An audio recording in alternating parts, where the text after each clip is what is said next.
ఇంటి వాసన గుర్తుంచుకోని తండ్రి ఆశే దాగుందిగా చిక్కి చితికిన విత్తనంలో ఓ వంశవృక్షమే దాగుందిగా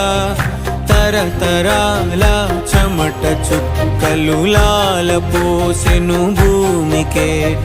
బాధ్యతగా కొనసాగినాదో నైవేద్యమేగా స్వామికే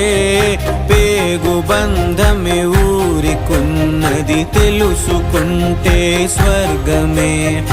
అడుగు పెడితే గడప నవ్వెను గర్భగుడి స్వగ్రామమే ఎందరో చెప్పిన మాటే కదా కళ్ళ ముందరే ఉన్న దారే కదా తొందరే ముందన్న తీరొద్దిక కష్టపడ్డోడికే దైవం తోడుండదా